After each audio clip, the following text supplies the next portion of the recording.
Last lecture में हम लोगों ने डिस्कस किया था 4V के क्वेश्चंस को और उसे कंप्लीट कर लिया था। आज हम लोग 4C के रिगार्डिंग जो भी होगा वो पढ़ेंगे। 4C के करने के लिए सबसे पहले आपको पढ़ना पड़ेगा एरिया ऑफ ट्राइंगल। किसी भी ट्राइंगल का एरिया कैसे निकालते हैं वो देख लीजिएगा with the help of determinant.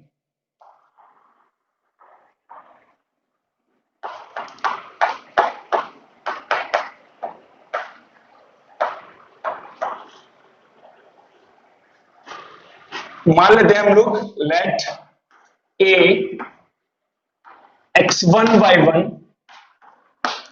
v x2y2 and c x3y3 are the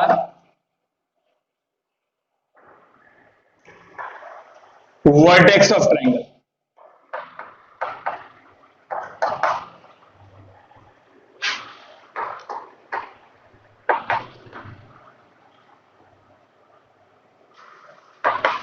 ABC। Then हम लोगों ने माना कि जो ट्राइंगल एबीसी है उसके वर्टेक्स हैं x1y1 x2y2 x3y3। तो हम लोगों को क्या करना है, एरिया निकालना है। किसका एरिया निकालना है? ट्राइंगल का एरिया निकालना है। कैसे निकालेंगे ट्राइंगल का एरिया? सबसे पहले देख लीजिए, ट्राइंगल के एरिया को आप एरिया ऑफ ट्राइंगल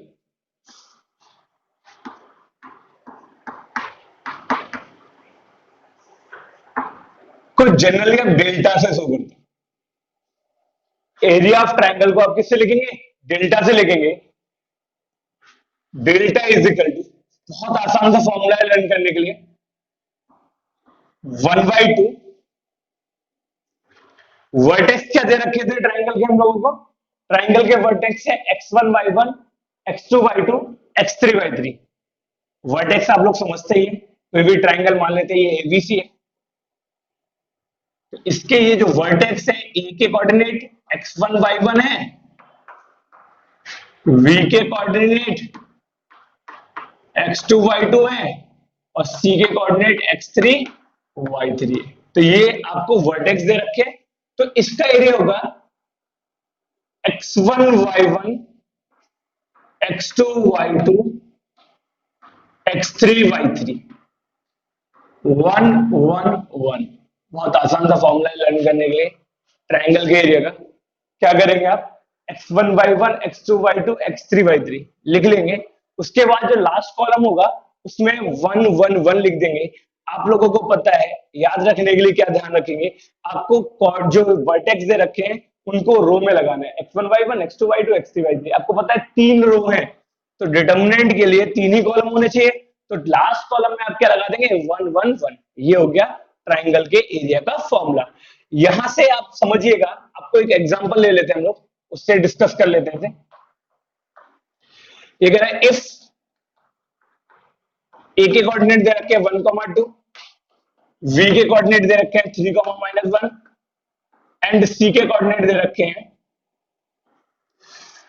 3,4, देन आपसे डेल्टा पूछ रहे हैं। डेल्टा का मतलब समझते ही हम लोग, एरिया ऑफ ट्राइंगल एबीसी पूछ रहे हैं। अगर डेल्टा पूछा जाए या डेल्टा लिखा है तो सीधे सीधे आप समझ लीजिए ट्राइंगल के एरिया को हम डेल्टा से रिप्रेजेंट करते हैं। तो नाउ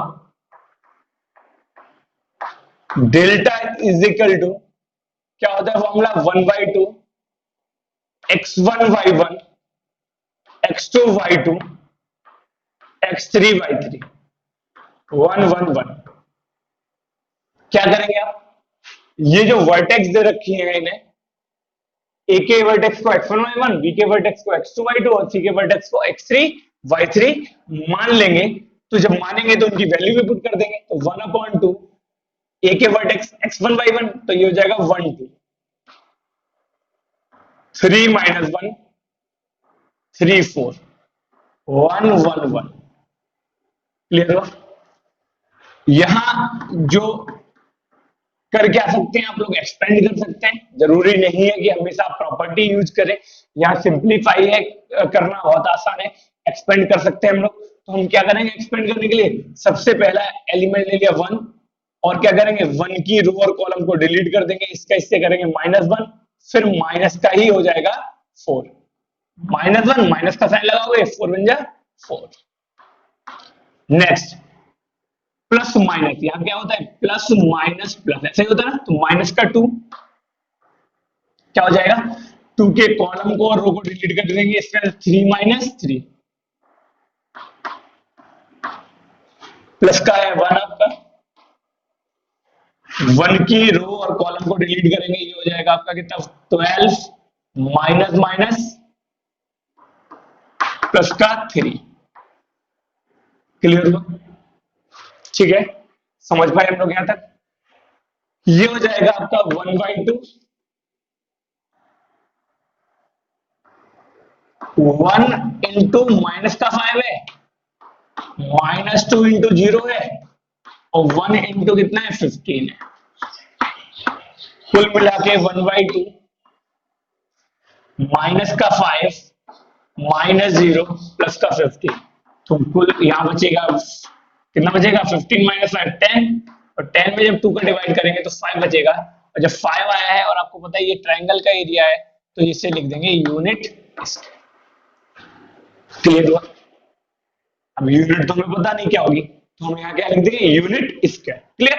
तो ट्रायंगल का एरिया निकालना आप लोगों ने सीख लिया होगा, कैसे हम ट्रायंगल का एरिया निकालेंगे अगर हमें तीनों वर्टेक्स दे रखे हो। बस आपको एक इंपॉर्टेंट बात समझनी है, अगर यहाँ ये 5 ना आके -5 आता तब भी हम माइनस साइन को निगलेक्ट कर देते, रीजन उसका ये था कि एरिया कभी नेगेटिव नहीं होते। क्लियर ना? तो अगर आपके क्वेश्चन में कहीं भी डिटर्मिनेंट सॉल्व करने के बाद नेगेटिव वैल्यू बचती है, तो आप उस नेगेटिव वैल्यू को क्या करेंगे, निगलेक्ट करेंगे। रीजन उसका ये होगा क्योंकि एरिया ऑफ ट्रायंगल हमेशा पॉजिटिव होता है। तो आप लोगों ने ये समझ लिया है। इससे ट्रायंगल के एरिया से और कैसे कैसे क्वेश्चन आते हैं और किन कंडीशन पे क्वेश्चन आते हैं वो और समझ लेते हैं हम लोग।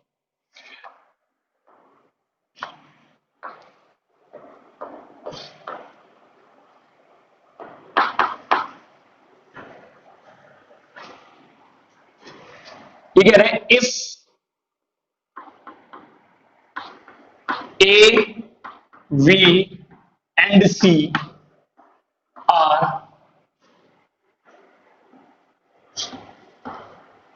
कोलिनियर। अगर 3 पॉइंट कोलिनियर है, कोलिनियर का मतलब होता है एक ही लाइन में होंगे। जब एक ही लाइन में होंगे 3 पॉइंट, तो क्या कोई ट्रायंगल फॉर्म करेंगे क्या? ये हो गया ए, ये हो गया वी और ये हो गया सी। तो ये तीनों पॉइंट क्या एक ट्रायंगल फॉर्म कर रहे हैं क्या? इन्हें मीट करने पर नहीं कर रहे हैं। जब ट्रायंगल फॉर्म नहीं कर रहे हैं तो एबीसी जब कोलिनियर होंगे तो इनसे बने ट्रायंगल का एरिया क्या होगा? 0। क्लास 10th में हमने कोऑर्डिनेट ज्योमेट्री में ऐसा टॉपिक पढ़ा था। अगर 3 पॉइंट कोलिनियर होते थे तो क्या करते थे, वहां ट्रायंगल का एरिया वहां भी हम 0 लगा देते थे। बस वहां ट्रायंगल का एरिया निकालने का फॉर्मूला अलग था। यहाँ फॉर्मूला मतलब ट्रायंगल के एरिया किसकी हेल्प से निकालेंगे? डिटर्मिनेंट की हेल्प से निकालेंगे। तो यहां से लिख देंगे देन ट्रायंगल का एरिया मतलब क्या होता है? Delta. Delta is equal to 0। Condition समझ में आई आपको कि अगर ए बी सी 3 पॉइंट जो है वो कोलिनियर है तो आप क्या करोगे? डेल्टा इज इक्वल टू 0 लगा देंगे। अब हमारी बुक में कैसे एग्जांपल्स हैं उनको हम डिस्कस कर लेते हैं इससे रिलेटेड। ये 17 एग्जांपल है। इन्होंने कहा find the area of triangle whose vertex are,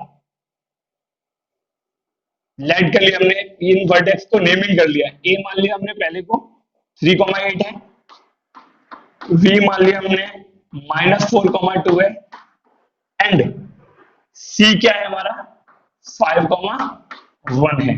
तो ये कह रहा है the area of the triangle given by vertex, ये जो ट्रायंगल है उसका एरिया निकालना है जो इसके वर्टेक्स दे रखे हैं। तो लिखेंगे then area of triangle ABC क्या होगा? एरिया ऑफ ट्रायंगल एबीसी का फॉर्मूला 1/2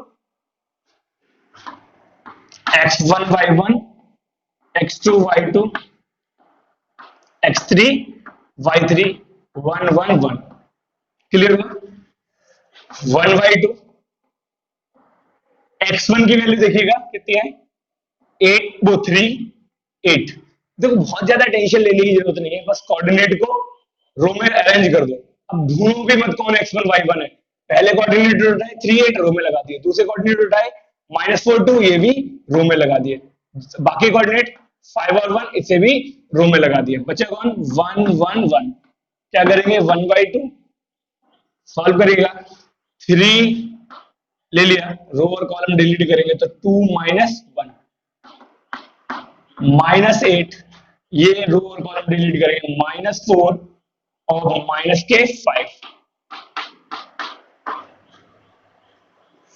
1, रो और कॉलम डिलीट करेंगे -4 माइनस के 10 हो जाएगा। क्लियर हुआ? दोबारा चेक कर लेते हैं, 3 लिया, रो और कॉलम डिलीट किया, 2 -1 -8, क्योंकि पोजीशन की वजह से -8 होगा, रो और कॉलम डिलीट किया, -4 माइनस के 5, 1 लिया, कॉलम और रो डिलीट किया, -4 माइनस के 10, क्या बचेगा आपके पास 1/2,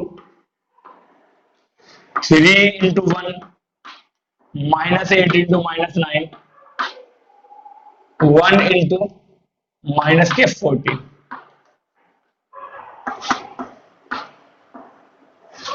ये हो जाएगा 3 माइनस माइनस प्लस, 3 वैल्यू 3 हो जाएगा, माइनस माइनस प्लस हो जाएगा, 8 9 जा कितना होता है 70 माइनस का 40, 1/2 75 हो जाएगा, 75 में से 14 घटाएंगे कितना बचेगा 61, तो ये हो जाएगा 30 होल 1/2 यूनिट स्क्वायर। तो ये भी आपका एरिया आ चुका है। तो आप ऐसे एग्जांपल्स को कर सकते हैं, आप इन्हें नोट कर लीजिएगा। अब आगे के क्वेश्चन एग्जांपल को डिस्कस करने से पहले हम लोग कुछ 2 क्वेश्चंस को डिस्कस करेंगे, फिर हम एग्जांपल नंबर 18 को डिस्कस करेंगे। उसका रीजन ये है कि एग्जांपल नंबर 18 तो क्वेश्चंस को मिक्स करके बनाया गया है, तो पहले हमें 2 अलग अलग टाइप के क्वेश्चंस को डिस्कस करना पड़ेगा, फिर एग्जांपल नंबर 18 को अगर हम डिस्कस करते हैं तो प्रॉपर्ली ये हमें समझ में आने वाला है। तो उसे करने के लिए पहले तो मैं आपको क्वेश्चन नंबर 4 का फर्स्ट पार्ट करा रहा हूं। यहां दिया हुआ है find the equation of the line, find the equation of the line joining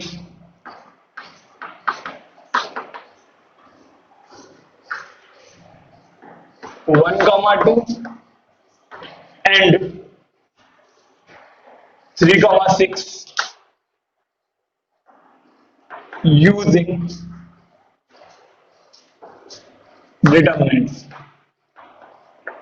ठीक है, सबसे पहली बात तो मैं आपको बता दूं, इक्वेशन ऑफ लाइन निकालना सीखा था क्लास 11 में आपने, स्ट्रेट लाइन का एक चैप्टर था, उसमें अगर आपको 2 कोऑर्डिनेट दे रखे होते थे तो आप उसकी उन दोनों से ज्वाइन करने वाली लाइन की इक्वेशन निकाल लेते थे। फॉर्मूला होता था y minus y1 is equal to y2 minus y1 upon x2 minus x1 x minus x1, लेकिन वहां हम किसकी हेल्प से निकाल रहे थे, स्लोप की हेल्प से निकाल रहे थे, और यहाँ क्लियरली बोला गया है कि किसकी हेल्प से निकालने में, y यूजिंग डिटरमिनेंट। अब डिटरमिनेंट को यूज करते हुए हम लाइन की इक्वेशन कैसे निकालेंगे समझिएगा। सबसे पहले हम इन्हें इन पॉइंट्स को ए और बी नेमिंग कर लेते हैं। लेट ए है हमारा 1, 2 एंड v है हमारा 3, 6। क्लियर?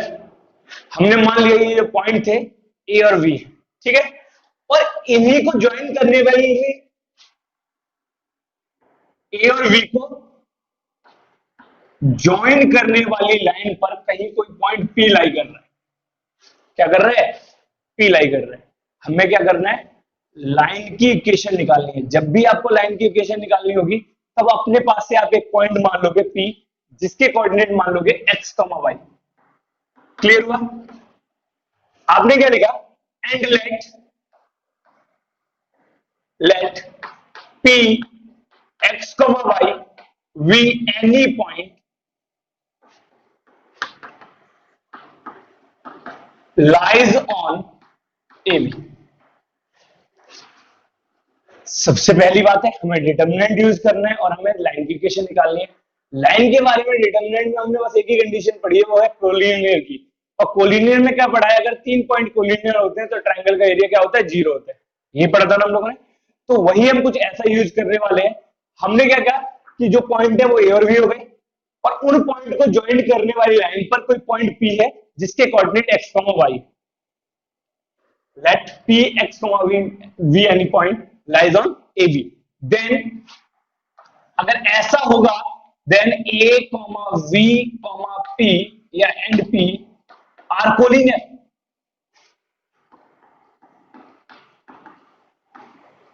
अगर ऐसा होगा तो आपको दिख रहा है क्लियरली ये तीनों पॉइंट कैसे हो जाएंगे कोलिनियर, और कोलिनियर की कंडीशन है this implies that delta is equal to 0।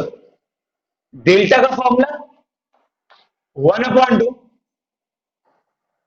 x1 y1 x2 y2 x3 y3 1 1 1 is equal to 0। 1/2 value लगाइए x1 y1 1 2 3 6 एक्स वाई। अब मन में आया होगा कि भैया हम लोग ऊपर नीचे कर सकते थे क्या? इनको बिल्कुल कर सकते थे, कोई भी ऊपर नीचे लिख दो, लेकिन अगर इसे x1 मानना है तो इसे y1 मानना पड़ेगा आपको। यानी कि मैंने कहा था कोऑर्डिनेट रो में अरेंज करना स्टार्ट कर दीजिए। 1 2 को v के कौन है 3 6 और p के कौन है x y। इन तीनों के ही क्यों लिए? क्योंकि आपको पता है कौन कोलिनियर है ए बी पी, ए के वी के और पी के, कोई दिक्कत तो नहीं है। फिर 1 1 1 इज इक्वल टू 0। क्लियर हुआ? यहां तक वैल्यू हमने लगाई, 0 लगा दिया। क्या करेंगे अब हम लोग? सॉल्व करेंगे इसे। 1 ले लिया हमने, रो और कॉलम डिलीट करेंगे, इसका इससे करेंगे 6 माइनस वाई माइनस 2 ले लिया, 3 माइनस एक्स प्लस 1 ले लिया, ये और ये छुपा देंगे, 3y minus 6x equal 0। 1/2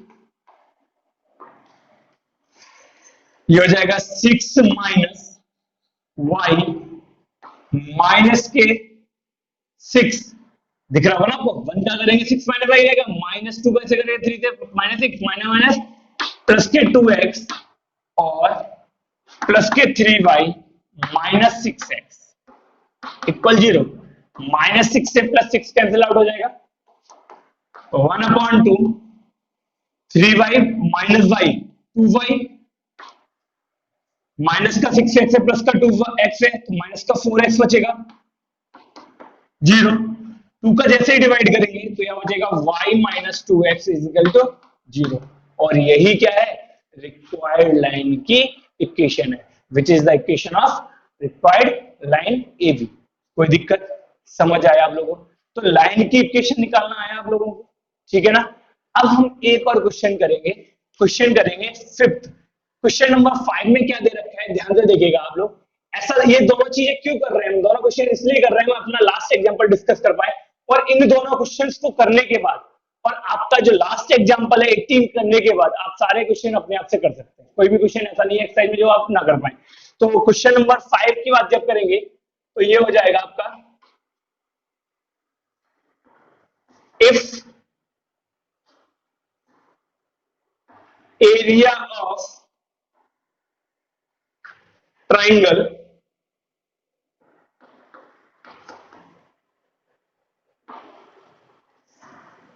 is 35 square unit, ठीक है, विद वर्टेक्स 2,6 माइनस 6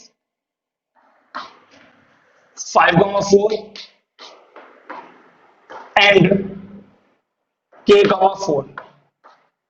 क्या फाइंड करना है? देन k इज, किसकी वैल्यू फाइंड करनी है आपको? k की।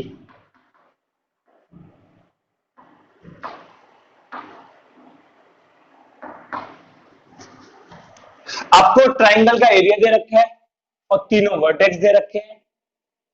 एक वर्टेक्स दिख रहा है उसमें k आ रहा है तो आपसे k की वैल्यू फाइंड करवा है। आपको पता है सिंस जो डेल्टा है वो कितना है 35 यूनिट स्क्वायर। आपको शुरुआत में ही मैंने बताया था कि चाहे डिटर्मिनेंट सॉल्व करने के बाद पॉजिटिव आए या नेगेटिव आए, दोनों ही केस में क्या लिखेंगे आप पॉजिटिव लिखेंगे।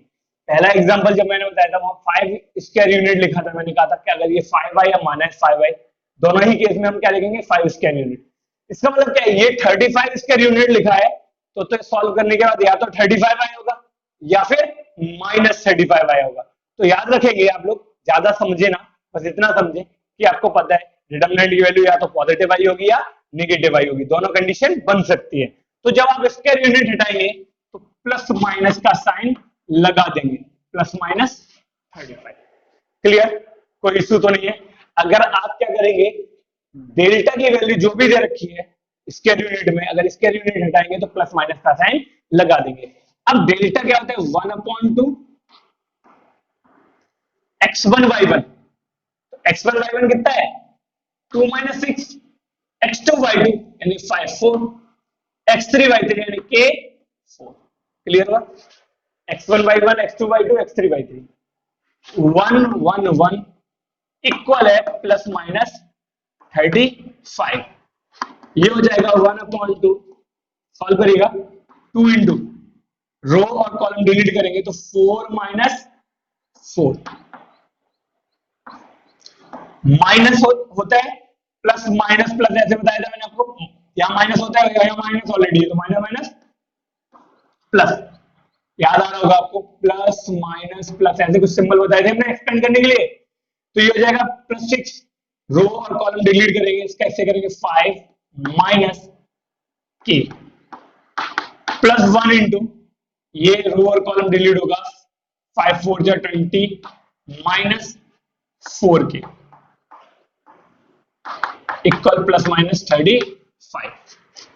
ये हो जाएगा आपका 1/2, 2 इंटू कितना बचेगा 0, और ये हो जाएगा 6 5 जा 30 -6k प्लस का 20 -4k इक्वल +-35। 1/2 ये तो 0 हो जाएगा, और प्लस का 30 प्लस का 20 कितना हो जाएगा 50, और ये हो जाएगा माइनस का 10k इक्वल आ जाएगा +-35। जब 2 का डिवाइड करेंगे तो कितना होगा 25 - 5k इज इक्वल टू +-35। करने वाले क्या है हम लोग 5k या 5 का पूरे में हम डिवाइड कर सकते हैं, दिख रहा होगा आप लोगों को, क्या कर सकते हैं हम लोग 5 का डिवाइड, जब 5 का डिवाइड करेंगे तो यहाँ हो जाएगा 5 - k इज इक्वल टू +-35 में 5 का डिवाइड करेंगे 7। दो कंडीशन होंगी, एक बार प्लस का साइन लेंगे और एक बार माइनस का साइन लेंगे। तो आपको दिख रहा होगा ये हो जाएगा माइनस का k इधर आके प्लस का k हो जाएगा, इक्वल आ जाएगा, ये माइनस का k इधर आके प्लस का k हो जाएगा, इधर कितना था 5 था, और ये +-7 है, प्लस का 7 लाओगे तो माइनस का 7 हो जाएगा, माइनस का 7 लाओगे तो इधर प्लस का हो जाएगा, यानी प्लस माइनस सिंबल को इधर ट्रांसफर करोगे तो माइनस प्लस में कन्वर्ट हो जाएगा, कितना कन्वर्ट होगा माइनस प्लस में, तो -+7। तो एक बार पॉजिटिव ले लीजिए तो k इज इक्वल टू हो जाएगा 5 + 7 कुल मिला के 12, और एक बार नेगेटिव ले लीजिए तो k इज इक्वल टू कितना आ जाएगा 5 - 7 इज इक्वल टू -2। तो यहां से आपको k की दो वैल्यू मिल गई है, यानी 12 और -2। तो आप अपना ऑप्शन चेक कर सकते हैं कौन सा ऑप्शन सही होगा, यहाँ डी ऑप्शन सही होगा। तो आपने दो चीजें सीखी हैं, एक तो लाइन की इक्वेशन निकालना सीखा और एक k की वैल्यू फाइंड करना सीखा, ठीक है ना। तो इनको आप नोट कर लीजिएगा। अब हम लोग लास्ट एग्जांपल को डिस्कस कर लेते हैं। अब नेक्स्ट हम लोग अपना क्वेश्चन नंबर 18 को डिस्कस कर लेते हैं, वो एग्जांपल नंबर 18 को। एग्जांपल नंबर 18 में दे रखे हैं हमें find the equation of the line joining A के कोऑर्डिनेट दे रखे हैं हमें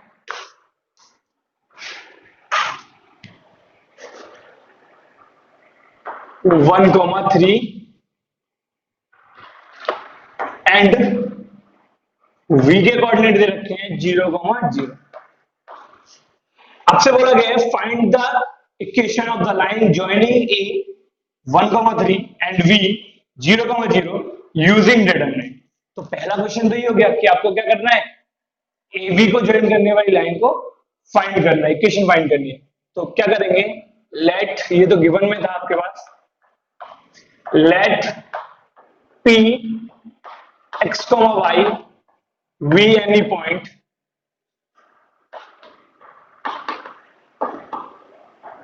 ऑन लाइन ए बी। जब पी कोई पॉइंट होगा लाइन ए बी पे, then A comma B and P are collinear. कैसे हो जाएंगे, कोलिनियर। जब कोलिनियर हो जाएंगे तो this implies that delta is equal to 0। Delta is equal to 0 का मतलब है 1/2 x1 y1 x2 y2 x3 y3 1 1 1 is equal to 0. This implies that 1/2 x1 y1 कितना हो गया, a को x1 y1, इसे x2 y2 और इसे x3 y3 मान लेते हैं, तो 1 3 0 0 और x3 y3 कितना हो जाएगा, x y 1 1 1 is equal to 0। Solve करेंगे, कैसे सॉल्व करेंगे देखिएगा। 1/2 यहां लिख लिया 1, रो और कॉलम डिलीट, इसका इससे 0 माइनस y, नेक्स्ट -3 लिख लिया हम लोगों ने, रो 3 की और कॉलम डिलीट करेंगे 0 माइनस x प्लस 1 लिखा, रो और कॉलम डिलीट करेंगे 0 माइनस 0, कुल मिला के 0। तो ये हो जाएगा आपका 1/2 माइनस 1 का माइनस वाई से करें माइनस वाई, और माइनस माइनस प्लस के 3x, और प्लस का ये हो जाएगा 0 इक्वल टू 0। इस 1/2 को 0 में भेजेंगे तो इधर बचेगा आपके पास minus y plus 3x is equal to 0। तो y उधर लेके जाएंगे तो y इज इक्वल टू आ जाएगा 3x। Hence the equation of line AB is कितने हो जाएगी, y is equal to 3x। इस क्वेश्चन का फर्स्ट पार्ट हम लोगों ने कंप्लीट कर लिया है। इसी क्वेश्चन में आगे बोला गया है एंड फाइंड के, कब के को फाइंड करना है, इफ d दे रखा है k, 0 is point such that area of triangle ABC ABD is equal to 3 unit square. Given क्या है, एंड गिवन है आपको एरिया ऑफ ट्रायंगल ABD कितना दे रखा है आपको, 3 यूनिट स्क्वायर, और वेयर D क्या हो जाएगा, where coordinate of D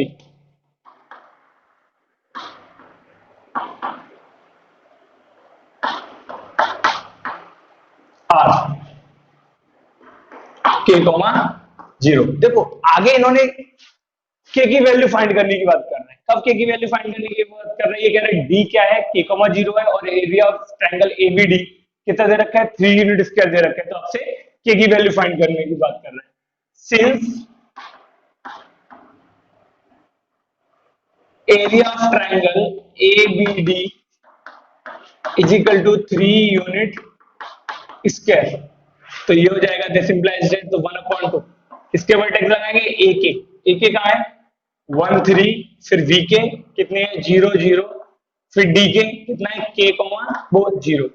clear, 1 1 1 is equal to, मैंने कहा था इसके यूनिट हटाएंगे प्लस माइनस लगाएंगे, प्लस माइनस 3, तो ये हो जाएगा आपका 1/2 को उधर लेके जाएंगे तो प्लस माइनस 2 इधर डिवाइड में था, इधर मल्टीप्लाई में आ जाएगा, 3 2 जा 6 हो जाएगा। इधर सॉल्व करिएगा, आपने क्या किया, एक्सपेंड कर दो, किसी के अलोन कर दो, या डायरेक्टली कर सकते हैं 1 इंटू रो और कॉलम डिलीट होगा 0 माइनस 0 माइनस 3 इंटू रो और कॉलम डिलीट होगा 0 माइनस के प्लस 1 into ये हो जाएगा 0 माइनस 0।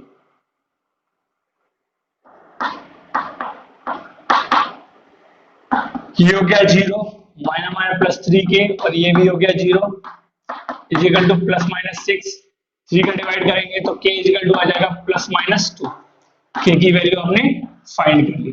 तो ये आपने एग्जांपल नंबर 18 भी डिस्कस कर लिया, आप इसे नोट कर सकते हैं। नेक्स्ट क्वेश्चन जो आपको डिस्कस करना होगा एक्सरसाइज में, जो आपको प्रॉब्लम कर सकता है, वो है क्वेश्चन नंबर 2। ये कह रहा है so that the point A B C are collinear. आपको दिखाना है ये पॉइंट्स कैसे हैं, कोलिनियर है। अगर आप इनका एरिया निकालें ट्रायंगल एबीसी का, अगर वो 0 आ जाता है तो ये पॉइंट्स क्या हो जाएंगे, कोलिनियर हो जाएंगे। तो सबसे पहले लिखेंगे आप now area of triangle ABC is equal to 1/2। क्या होता है फॉर्मूला, x1 y1, x1 की जगह कितना है a, y1 की जगह v plus C, v c plus a, c a plus b, 1 1 1। आपको अगर ये जो एरिया है अगर ये 0 आ जाता है तो आपका पॉइंट्स कैसे हो जाएंगे, कोलिनियर हो जाएंगे। आप क्या कर सकते हैं, एक्सपेंड भी कर सकते हैं या उससे आसान काम कुछ कर सकते हैं। हाँ, यहाँ प्रॉपर्टी यूज कर सकते हैं, b प्लस सी आ रहा है, c प्लस a आ रहा है, a प्लस b आ रहा है, साइक्लिक ऑर्डर की वजह से क्या होना चाहिए था, a plus b plus C c plus a है। तो आपको क्या करना है, a plus B plus C होना चाहिए था। तो क्या करेंगे आप C2 में जोड़ लेंगे C1 को, C2 में ऑपरेशन लगाएंगे C2 प्लस C1। तो यहां हो जाएगा delta is equal to 1/2 A B C, A plus B plus C, A plus B plus C, A plus B plus C. कुछ कॉमन आ रहा है, सेकंड कॉलम से आपको दिख रहा है कॉमन आ रहा है, कितना आ रहा है, ए प्लस बी प्लस सी। बचेगा ए बी सी 1 1 1 1 1 1। दो कॉलम आइडेंटिकल हो गए, जब दो कॉलम आइडेंटिकल हो गए तो क्या हो जाएगी वैल्यू, 0 हो जाएगी। तो a plus B plus C into 0, कुल मिला के 0। आपने देखा क्यों हुआ ऐसा, since C2 and C3 are identical. ठीक है ना। अब आप कहेंगे कि अब ये 0 तो आ गया, कैसे कहेंगे कोलिनियर है, तो हम लिखेंगे since delta is equal to 0। Delta 0 की कंडीशन क्या पड़ी थी, तो hence this implies that a, v, c are collinear. कैसे हो जाएंगे, ये कोलिनियर हो जाएंगे। ठीक है ना, आप इसे नोट कर सकते हैं। तो आप एक्सरसाइज 4.3 को कंप्लीट कर सकते हैं।